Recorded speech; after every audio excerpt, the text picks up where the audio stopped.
नमस्ते बच्चों, BK Praveen Desale channel में आपका स्वागत है। बच्चों, आज हम नदी किनारे 1 घंटा इस निबंध का अध्ययन करेंगे। कुछ दिन पहले मैं अपने गांव गया था।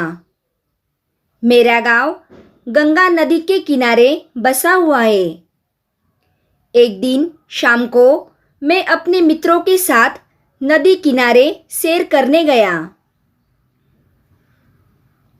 उस समय सूरज पश्चिम दिशा में डूबने की तैयारी कर रहा था।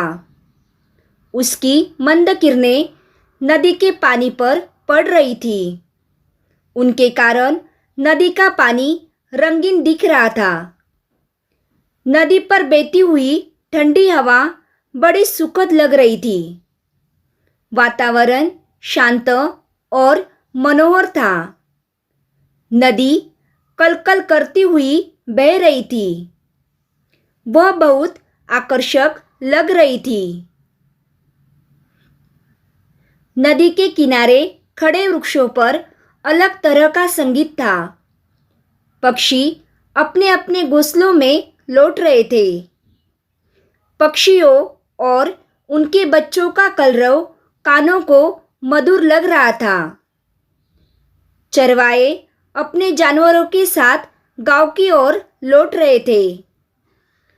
कुछ जानवर नदी के किनारे पानी पी रहे थे।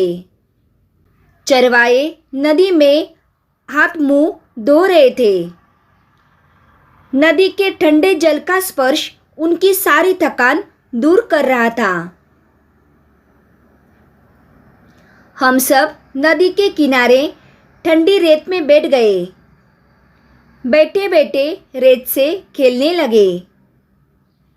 हमने रेत से कई मूर्तियाँ और आकृतियाँ बनाई। वहाँ मल्ला होके कुछ बच्चे खेल रहे थे। हमारे मूर्तियों बनाने के खेल में उन्होंने बड़ी दिलचस्पी दिखाई। वहाँ हमने कुछ गीत भी गाए। अब अंधेरा बढ़ रहा था।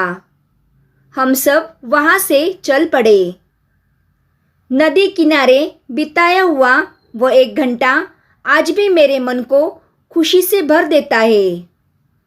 बार बार गांव जाने की इच्छा मन में जाग उठती है।